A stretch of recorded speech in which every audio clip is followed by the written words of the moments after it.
Today we have a little bit of a weapon battle. Which of these two weapons are you likely to choose? We have the M16 versus the AKM, and this is pretty much like an early adopter video, if you want to call it. Which of these two weapons are you going to be grinding out for first of all? Both are easily available towards the start of the game. You just have to do a little bit of work to get to each of them. But ultimately, which one should you choose? Where should you spend your money? A quick point just before we begin. The reason that I picked these weapons for today's video is they're on opposing factions, which always helps, and they're probably the most recognizable weapons in the game, just from their general popularity. That was the reason that I went for these two. So let's start with the AKM. This is a variant of the AK-47 assault rifle, one that we all know and love. And the weapon is on the criminal faction and comes at a relatively cheap cost of just $12,000. And this is the first talking point.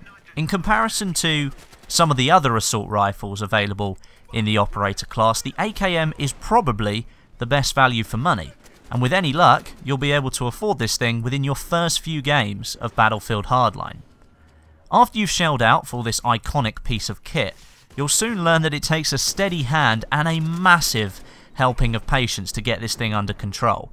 It kicks like a mule, this thing, when you hit the trigger, but its spread is fairly low during automatic fire, meaning that if you land the first few shots, chances are that your enemy is going to be dead before you even realise. The main reason for this quick time to kill is the damage model. The AKM is one of the few weapons in the game that uses the higher max damage value of 34, giving you a huge advantage in close quarters if you can get the drop on somebody. Imagine hitting a guy in the head, he drops in 2 bullets due to that headshot multiplier. Where the AKM falls down a little bit though is the rate of fire of the weapon and the bullet velocity as well. Only 600 rounds a minute, firing at 580 meters a second. Now that combination is one that doesn't bode too well for long range targets. You won't have to lead a lot because you've got that 580 meters a second bullet velocity. That's not exactly walking pace, but the gaps between the bullets leaving the weapon and landing on the player will make it harder for you to hit accurately because the rate of fire is quite low. Do bear in mind that for only $12,000 though, you are grabbing yourself an absolute powerhouse as long as you can handle it right. Now, time to look at the M16A3, which makes a return to the Battlefield series after a brief absence during Battlefield 4, where we were given the M16A4 as an alternative. Again, this is a weapon that we all know and love. This time, the weapon is first available to the COP faction and comes in at a much higher cost of $37,500.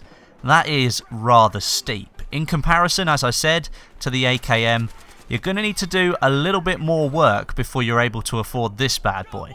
But once you've got your hands on it though, it does come with some serious advantages. Rate of fire sits at 800 rounds a minute, which I think is the sweet spot for most weapons in this game. You're firing bullets downrange pretty consistently, but not so fast that you end up smashing them into the wall behind the enemy that you've just killed. Those bullets fly at 650 meters a second as well, which makes hitting medium and long targets fairly easy with this weapon. Max damage starts at 24, which is a whole 10 damage points less than the AKM. This can be a serious downfall when you're in close quarters and somebody gets the jump on you. Whereas you might be able to pull off a nice save with the AKM due to its higher damage model, you might not have so much luck with the M16. With both of these weapons though, it is worth noting that once you hit the 1,250 kill mark, you unlock the weapon license, which gives you the ability of moving that assault rifle across to the opposite faction. So you could move the AKM over to the COP faction, and you could move the M16A3 over to the criminal faction as well. So if you are only going to pick one of these two weapons, then there is always the option of moving it over to the other class as long as you use it enough in the end. So, it's decision time. Which one are you going to pick? Are you going to side with the AKM because it's cheap and packs a punch, or are you going to fall for something more smooth and sleek in the form of the N16, but be prepared to lay down the green for it? Well, if it were me, I'd be going with the M16, purely for that rate of fire boost it has over the AKM, and the fact that its recoil pattern is nice and easy to manage in close quarters as well. That is a massive benefit to me. I can handle not having as much damage if I can control the weapon better and know where my bullets are landing. That's not to say, though, that you shouldn't consider the AKM, as I have actually fully unlocked it as well and got around 125 kills with it already, and it can work out really well in some situations. There we have it then, ladies and gentlemen, 2 iconic weapons, each offering a unique set of benefits.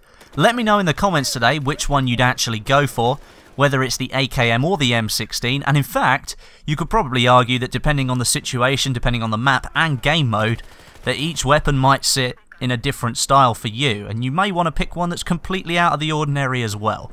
But just let me know down in the comments.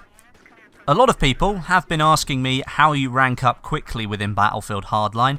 I myself haven't really experienced a problem with a shortfall of cash for me to be able to buy weapons, but still out there people need to know how you rank up quickly and how you obtain all the cash to unlock those weapons. So I will have a video coming out within the next couple of days that will show you a few examples of how you can do that, different game modes, different situations that will benefit you, get you the most XP and the most cash.